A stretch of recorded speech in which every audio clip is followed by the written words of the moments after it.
मैं कहूँगा कि मैंने 4 हफ्ते की जो जर्नी की है, मैं पहले जब गया था तो मेरी फ़िज़िकल कंडीशन बहुत ख़राब थी। आपने सब देखा, मैं व्हीलचेयर पे वहाँ पे चल रहा था। 15 दिन हुए थे, मुझे हिप रिप्लेसमेंट सर्जरी हुई थी। बहुत डबल माइंडेड था, कुछ डॉक्टर्स ने कहा जाना चाहिए, नहीं जाना चाहिए, लेकिन उसके बाद भी मैंने जाने का निर्णय किया। मैं थैंक यू कहना चाहूँगा मेकर्स को, जियो सिनेमा को, एंडे मॉल को, जिन्होंने वाईकॉम 18 को, जिन्होंने मेरी मदद की वहाँ पर। और जब मैं घर में गया तो मुझे ऐसा लग रहा था शायद मैं 2 दिन रहूं, हफ्ते भर रहूं, लेकिन 4 हफ्ते वहाँ पर बिता के आया हूँ। बहुत कुछ सीख कर आया हूँ, बहुत कुछ सिखा कर आया हूँ। उम्मीद है कि जो सिखाया है मेरी सीख लोग याद रखें, अपने अनुभव, मेरे अनुभव का इस्तेमाल करें, और जो मैंने सीखा है वाकई में उसे मैं ज़िंदगी भर याद रखूँगा। जब आप घर से बाहर आ रहे थे तो काफ़ी ज़्यादा घर के अंदर लोग रो रहे थे, रणवीर, कटारिया और शिवानी। तो सबसे ज़्यादा इमोशनल अटैचमेंट किसके साथ आपको हुई है?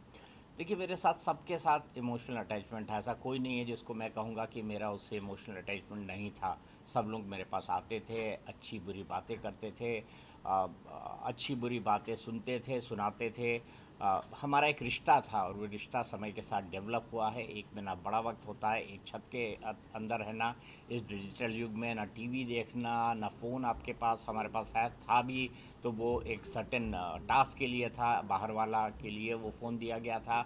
तो ऐसी परिस्थितियों में कोई रह सकता है, हम तो इसके बारे मैं तो इसके बारे में सोच भी नहीं सकता कि बिना टीवी पे न्यूज़ देखे मैं रह भी सकता हूँ या नहीं रह सकता हूँ। लेकिन ये 1 महीने का वक्त हमने साथ में गुजारा है।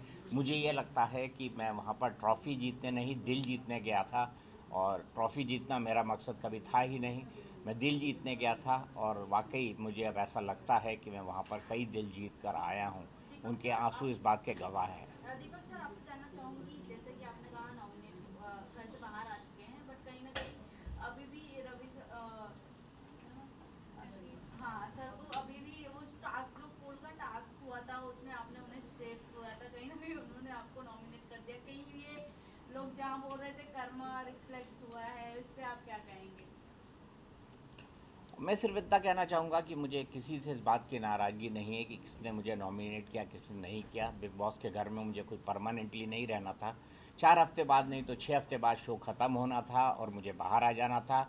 ये बात ठीक है कि मैं 4 हफ्ते बाद नॉमिनेट हुआ, ये भी ठीक है कि रणवीर ने मुझे नॉमिनेट किया। मैं सिर्फ इतना कहना चाहूँगा कि रणवीर ने जो किया, हमारी ज़िंदगी में जो बड़े परिवर्तन होते हैं उसके लिए कोई ना कोई माध्यम बनता है। रणवीर भी मेरे लिए माध्यम बने, इससे ज़्यादा मैं उसके बारे में कुछ नहीं सोचता।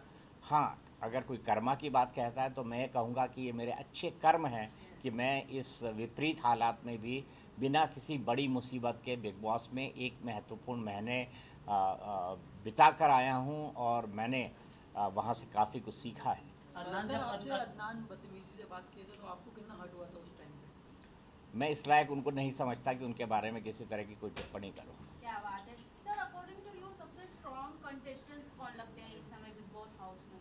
मेरे ख्याल से बिग बॉस के घर में इस वक्त जितने भी लोग बचे हैं वो लोग बड़े काबिल हैं। जो अच्छा खेलेगा वो जीतेगा, और मुझे लगता है सभी इस काबिल है। अगर कोई हारेगा और जीतेगा भी तो उन दोनों का फासला बेहद कम होगा। सर आपने रिश्तों की बात की, कहीं ना कहीं वही आपके बाहर आने का कारण नहीं बना, तो भाई आपको नहीं ऐसा लगता कि आपकी जर्नी जो 4 हफ्तों की रही है वो और लंबी हो सकती थी, बिकॉज आपको चाहने वाले काफी लोग थे, बट रिश्तों ने आपको डुबा दिया?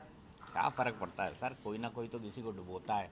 देखिए, ज़िंदगी में जो है, ये जो यहाँ लिखा होता है इसको कोई नहीं बदल पाता, होनी को कोई नहीं बदल सकता।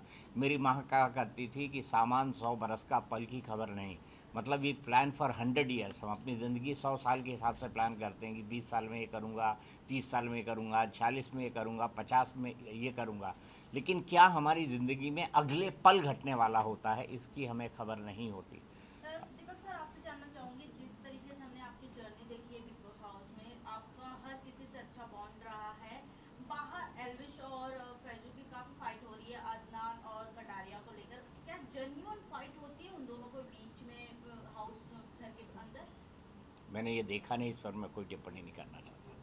बट आप उनके साथ में रहे हो, क्या आपको अदनान और मुझे नहीं पता, कटारिया? मुझे नहीं पता कि कौन फैजू है, कौन क्या है। मैं उस पर कोई टिप्पणी नहीं अच्छा, करना। कहीं ना बिग बॉस के हाउस में भी आए थे। मैं नहीं था उस वक्त। सर सर पर शिवानी के साथ जैसा उसके भाषा को लेकर घर में बात होती है, आपके साथ काफ़ी देखा गया कि आप बैठती थी, आप समझाते थे, तो कैसा उसका भाषा है या स्वभाव है, कुछ बताना चाहेंगे रियल जो आपने अनुभव किया? स्वभाव से बहुत सरल है, थोड़ी ज़्यादा बोलती है, ज़्यादा मजाकिया है, लेकिन उसको गलत लोग उसकी भाषा के कारण समझते हैं। मुझे ये लगता है कि जिस इलाके से आती है वो उत्तर प्रदेश का एक ऐसा इलाका है जहाँ कई भाषाओं का और बोलियों का मिक्स बोला जाता है, वहाँ की लैंग्वेज इसी तरीके की है। तो मैंने यही लोगों को समझाने की कोशिश की, मैंने यही एके को भी बताने की कोशिश की थी वीकेंड का वार में। और मेरा ये मानना है कि शिवानी समय के साथ बदली है, सीखी है, और ये उसकी व्यक्तित्व में भी जल्दी दिखेगा। सर, आप अरमान मलिक फैमिली से भी काफी क्लोज रहे हैं। पायल सबसे पहले घर से निकल गई हैं और कृतिका अभी भी बनी है। ऑडियंस के अकॉर्डिंग देखा जाए तो कृतिका कुछ नहीं कर रही है, पायल सबसे ज्यादा स्ट्रॉन्ग बताई जा रही है। आपको क्या लगता है कृतिका और पायल में से कौन सा स्ट्रॉन्ग था और किसको घर में रहना ज्यादा डिजर्विंग था? मैं ऑडियंस क्या सोचते हैं क्या नहीं सोचते इसके हिसाब से किसी को वैल्यू जज नहीं कर सकता। आपके अकॉर्डिंग आप क्या देखते हैं दोनों के बीच में सबसे ज्यादा कौन स्ट्रॉन्ग था? मेरे हिसाब से दर्शक इसके बारे में डिसाइड करें। सर, कटारिया के साथ जिस तरह रणबीर के साथ झगड़ा होता था और दोनों के विशाल के साथ भी, तो उस पर आप क्या देखते हैं? कौन सही था, कौन गलत था? कुछ अपना। मैं किसी को सही या गलत नहीं कहूँगा, मैं तो सिर्फ लोगों को ये कहता था कि अगर कोई बड़ी उम्र का है उसका सम्मान करो, अगर कोई छोटा भी आपको बड़ी सीख दे रहा है उसका सम्मान करो। यही बात मैं लोगों को कहा करता था और ज़्यादातर मौके पे लोगों ने, मेरे हाउसमेट्स ने, फेलो हाउसमेट्स ने इस बात को सुना। सर, कौन सा ऐसा कंटेस्टेंट था जिसके साथ आप रिश्ता नहीं रखना चाहेंगे? मुझे ऐसा कोई नहीं लगता।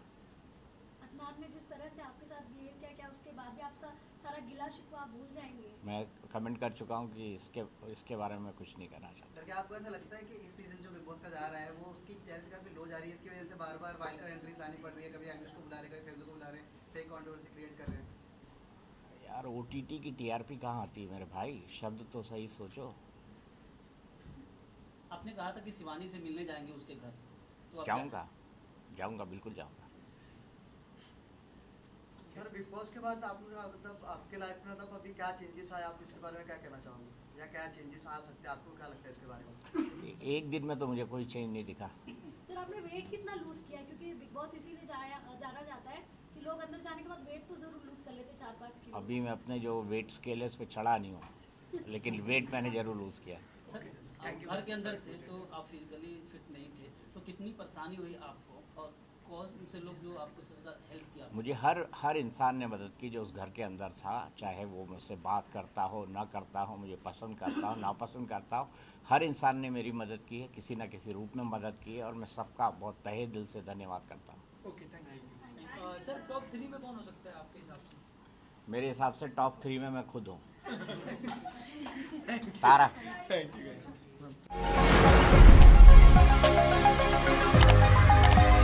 Thank you.